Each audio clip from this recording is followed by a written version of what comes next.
सिर्फ मुसलमान की मुखालफत। खाना हजम नहीं होता है बगैर मुसलमान की बर्बादी। हेलो गाइस, आज की वीडियो में देखने वाले हैं मौलाना अरशद मदनी ने वक्फ बिल को लेकर कही बहुत बड़ी बात। अभी तक वक्फ बिल का कुछ पता नहीं चल पाया है कि वक्फ बिल पास हुआ है या फिर रिजेक्ट।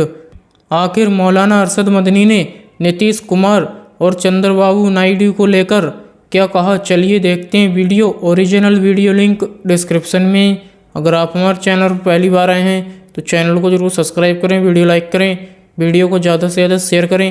चलिए अब वीडियो शुरू करते हैं। बगैर मुसलमान की बर्बादी के आपको क्या दर्द है? क्या आप उस औकाफ को खत्म करते हैं? इसका मतलब है मुसलमानों की जमीन को हड़प करना चाहते हो, हराम खाना चाहते हो, इसलिए उन औकाफ को हड़प करना चाहते हो। इलाही ये तेरे पुरस्कार बंदे, इलाही ये तेरे पुरस्कार बंदे, जिन्हें तूने बख्शा है सो के खुदाई, तो नीम इनकी ठोकर में दरिया व सहरा सिमट कर पहाड़। वीडियो को पूरा जरूर देखें, वीडियो आगे शेयर भी करें। चंद्रबाबू नायडू की बैसाखी न होती और उधर नीतीश कुमार की बैसाखी न होती तो बीजेपी गवर्नमेंट नहीं बना सकती। मुल्क की पॉलिसी अगर भाई भाई की होगी मुल्क जिंदा रहेगा। एक बाप की औलाद 5, 4, 3 अगर प्यार और मोहब्बत के साथ रहेंगे वो घर आबाद रहेगा। अगर दुश्मनी होगी सब बर्बाद हो जाएंगे। नीतीश कुमार और चंद्रबाबू नायडू इस सरकार के लिए खतरे की घंटी बन चुके हैं। नीतीश कुमार और चंद्रबाबू नायडू इस सरकार को कभी भी गिरा सकते हैं, नरेंद्र मोदी सरकार को। नीतीश कुमार और चंद्रबाबू नायडू वक्फ बोर्ड बिल को लेकर के बहुत बुरी तरीके से घिर गए हैं, फंस गए हैं। 2 तारीखें आप याद करिए। 24 नवंबर पटना के अंदर एक बड़ी सभा हो रही है मुसलमानों की, और उसके बाद में दूसरी बड़ी सभा 15 दिसंबर को चंद्रबाबू नायडू के क्षेत्र में मुसलमानों की एक बड़ी सभा होने जा रही, जिसमें 5 लाख मुसलमान इकट्ठा होंगे। आप देखिए कि मोदी सरकार के लिए किस तरीके से खतरे की घंटी बज गई है। ये तस्वीरें आप देखिए, दिल्ली के अंदर जमीयत उलेमा हिंद ने इंदिरा गांधी स्टेडियम में बड़ी भारी सभा की, और जमीयत उलेमा हिंद के अरशद मदनी ने साफ तौर पर कह दिया कि मुसलमानों को लेकर के बीजेपी सरकार का जो रवैया है उसको बर्दाश्त नहीं कर सकते हैं। और बड़ी बात मैं आपको यह बता दूं, जो तस्वीरें आप देख रहे हैं इंदिरा गांधी स्टेडियम की, इसमें इस कार्यक्रम के अंदर हिस्सा लेने के लिए चंद्रबाबू नायडू के मंत्री नवाब खान वो पहुंचे थे, और उनको वहीं पर मंच पर बैठा करके अरशद मदनी ने साफ साफ 2 टूक कह दिया कि ये ऐसे नहीं चलेगा। दूसरी बड़ी बात जो बड़ा झटका देने वाली है मोदी जी के लिए, 24 नवंबर का जो कार्यक्रम होने जा रहा है पटना के अंदर, बड़ी भारी तादाद में उसमें मुसलमान इकट्ठा होंगे। उस कार्यक्रम में नीतीश कुमार हिस्सा लेंगे। सोचिए कि मुसलमानों को लेकर के कितना बड़ा कार्यक्रम हो रहा है, मुसलमानों को लेकर के सरकार जिस तरीके से नैरेटिव गढ़ने का काम करती है, और अब नीतीश कुमार इस कार्यक्रम के अंदर 24 नवंबर के कार्यक्रम में शामिल होंगे। तो सीधी सी बात यह है कि आप अपने वोटर को छोड़ करके अगर भागेंगे तो आपकी कुर्सी बच नहीं पाएगी। और मुसलमानों की एक तरीके से उनके जो अगुआ हैं उन्होंने साफ तौर पर इस बात का ऐलान कर दिया है कि आपको मुंह खोलना पड़ेगा, आप चुप नहीं बैठ सकते हैं। और अब इस तरीके से देश भर में मुसलमानों के बड़े कार्यक्रम लगातार हो, और सरकार पर एक मैसेज, सरकार पर एक दबाव कि वक्फ बोर्ड बिल अगर आप लेकर के आए तो फिर आपकी सरकार गिरा दी जाएगी। अरशद मदनी ने बहुत कुछ कहा है। उन्होंने कहा कि हमारे पास में केवल दिल्ली में 400, 500 साल पुरानी मस्जिदें हैं, कहां से लेकर के आएंगे उनका कागज। और आप वक्फ बोर्ड बिल के जरिए जितनी भी संपत्ति है उन संपत्तियों को आप हड़पना चाहते हैं, आपका मकसद यही है। कुछ खबरें देखिए, आपको और अच्छे से समझ में आएगा कि किस तरीके से माहौल जो है वो बन गया है। हम ये वक्फ संशोधन बिल नहीं लाने देंगे। हमारे चंद्रबाबू नायडू सेकुलर जहन के इंसान हैं, वो हिंदू और मुसलमान को एक ही नज़र से देखते हैं। ये नवाब जान ने कहा है, चंद्रबाबू नायडू के नेता ने कहा है। हम ये वक्फ संशोधन बिल नहीं लाने देंगे, टीडीपी के उपाध्यक्ष नवाब जान उर्फ अमीर बाबू ने कहा। अब देखिए, इंडिया टीवी की खबर मैं आपको बता रहा हूं, वक्फ संशोधन बिल के खिलाफ रैली में शामिल होंगे नीतीश कुमार। जमीयत उलेमा हिंद ने बनाया सरकार को घेरने का प्लान। क्या कह रहे हैं जमीयत उलेमा हिंद के अरशद मदनी, वो सुनिए जरा। इस बिल में जहर भरा, इस बिल के अंदर जहर भरा है। अरशद मदनी ने कहा कि टीडीपी और जेडीयू को चेताते हुए कि अगर ये कानून पास हो गया तो फिर जिन बैसाखियों पर बैठ करके मुल्क में बीजेपी की हुकूमत कर रही है तो उनकी भी जिम्मेदारी होगी। इस बिल के अंदर जहर पड़ा हुआ है जो मुसलमानों को नुकसान पहुंचाएगा। जमीयत उलेमा हिंद का दावा है कि 24 नवंबर को पटना में जमीयत की तरफ से वक्फ संशोधन बिल के खिलाफ एक बड़े जलसे का आयोजन किया जा रहा है। इसमें बिहार के सीएम नीतीश कुमार शामिल होंगे। दोबारा गौर से सुन लीजिए, जमीयत उलेमा हिंद का दावा है कि 24 नवंबर को पटना में जमीयत की तरफ से एक बड़ा जो है जलसा किया जा रहा है वक्फ संशोधन बिल के खिलाफ। इसमें बिहार के सीएम शामिल होंगे।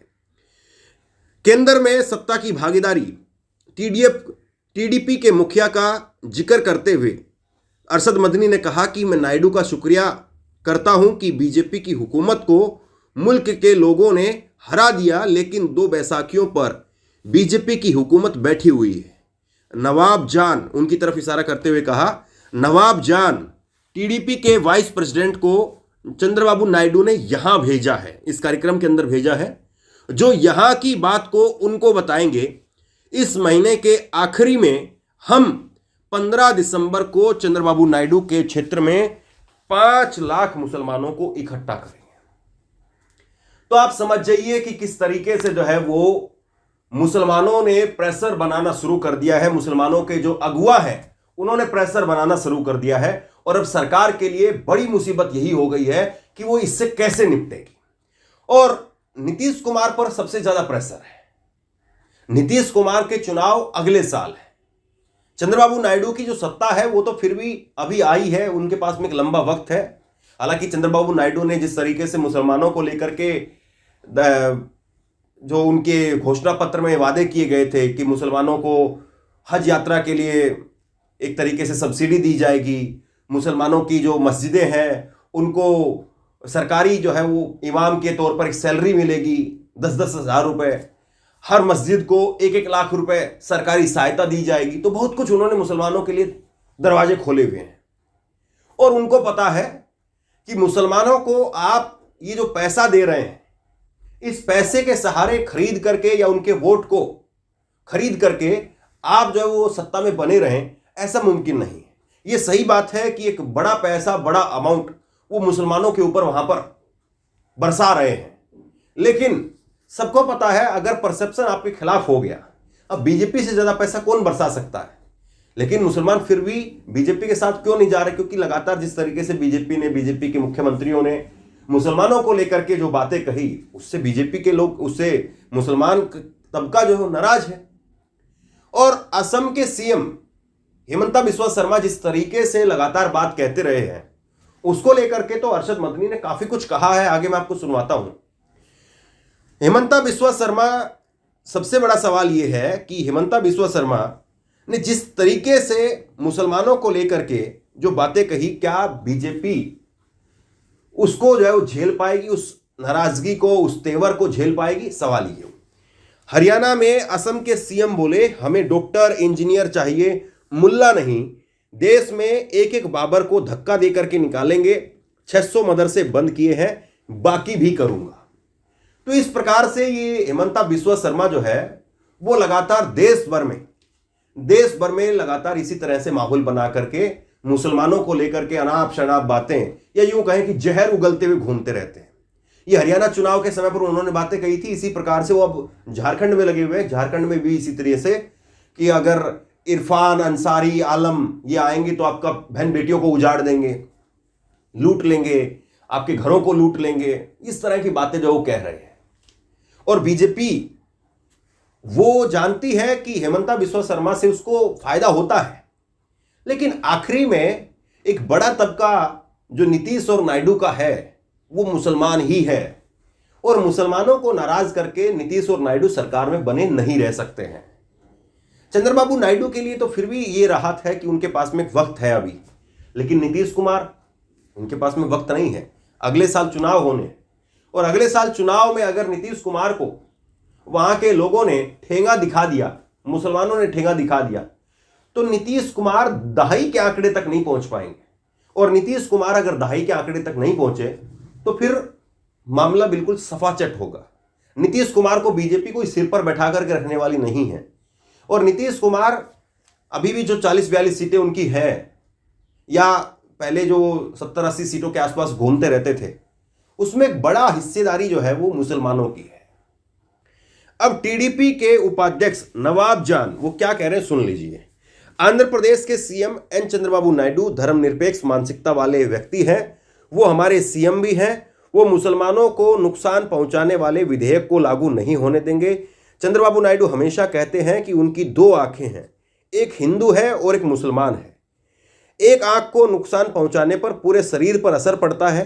हमें विकास के पथ पर आगे बढ़ते इस समय याद रखना चाहिए कि तेलुगु देशम टीडीपी के उपाध्यक्ष ने जो है इस बात को कहा है। तो आप बताइए कि टीडीपी के अंदर जो बात है इस वक्त में, क्या मोदी सरकार उनकी जो नाराजगी है उसको झेल पाएगी? क्योंकि वो साफ तौर पर कह रहे हैं कि वक्फ बोर्ड बिल के अंदर जो संशोधन किया जाएगा उसको हम बर्दाश्त नहीं करेंगे। सुनिए जरा उन्होंने क्या कहा है।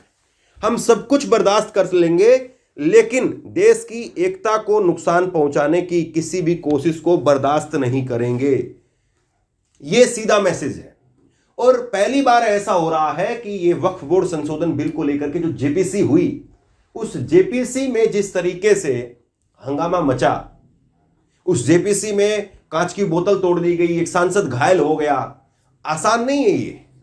सरकार चाहती तो उसी वक्त में पास करवा सकती थी इसे, लेकिन सरकार ने इसको जानबूझ करके जेपीसी के पास इसलिए भेजा ताकि मामला थोड़ा सा ठंडा हो जाए, लेकिन मामला ठंडा नहीं हो रहा है। अरशद मदनी दिल्ली के अंदर उन्होंने क्या कहा, छोटा सा एक बार ये हिस्सा सुनिए। हिंदुस्तान का वो तबका जो इन मसाजिद के औकाफ को हड़प करना चाहता है, कहता है अगर किसी वक्फ जमीन या मस्जिद या किसी भी चीज के कागजात वक्फ के नहीं आए उसको वक्फ नहीं माना जाएगा। कौन 500 साल पुराने कागजात ला करके पेश कर देगा? आपको क्या दर्द है? क्या आप उस वक्फ को खत्म करते हैं? इसका मतलब है मुसलमानों की जमीन को हड़प करना चाहते हो, हराम खाना चाहते हो, इसलिए उन औकाफ को हड़प करना चाहते हो। हम बाहर से आए हुए नहीं आए। अगर हिंदू गूजर है मुसलमान भी गूजर है, अगर हिंदू जाट है मुसलमान भी जाट है, अगर हिंदू राजपूत है मुसलमान भी राजपूत है। जाओ देखो कश्मीर के अंदर, अगर हिंदू ब्राह्मण है मुसलमान भी ब्राह्मण है। हम इसी मुल्क के रहने वाले हैं। क्या मजहब की बुनियाद पर इस मुल्क के अंदर आप हमें जीने का हक नहीं देंगे? हम अपने जीने के हक को लेंगे। इस सियासत को इख्तियार किया। आप 2 इलेक्शन पहले देखिए किस कुव्वत के साथ बीजेपी आई थी। आपने जिस पॉलिसी को इख्तियार किया, सेकुलरिज्म को आग लगानी चाहिए, उसका नतीजा इस इलेक्शन में क्या हुआ? बीजेपी हार गई।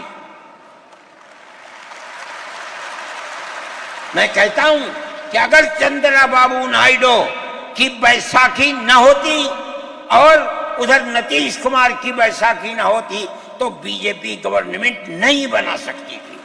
कुल मिलाकर के मुसलमानों के अगुओं ने अब इस बात को लेकर के बीजेपी को, चंद्रबाबू नायडू को और नीतीश कुमार को साफ तौर पर जो है ये मैसेज भेज दिया है कि मुसलमानों को नजरअंदाज करके आप कुर्सी पर बने नहीं रह सकते हैं। मुसलमान अब उतनी कमजोरी के साथ में नहीं है और मोदी सरकार उतनी ताकत के साथ में नहीं है कि आप जो मर्जी चाहेंगे वो मुसलमानों के ऊपर थोप देंगे। अब 2 बैसाखियां हैं, उन बैसाखियों को मुसलमान तोड़ देगा, सरकार गिर जाएगी। एक तरीके से मैसेज लगातार जो है वो सरकार तक पहुंचाया जा रहा है। चलिए वीडियो यहीं पर ख़त्म करते हैं। अगर आप भी ऐसी वीडियो देखना पसंद करते हैं तो हमारे चैनल को जरूर सब्सक्राइब करें, वीडियो लाइक करें, वीडियो को ज़्यादा से ज़्यादा शेयर करें। थैंक्स फॉर वॉचिंग और अपनी राय कमेंट में ज़रूर दें।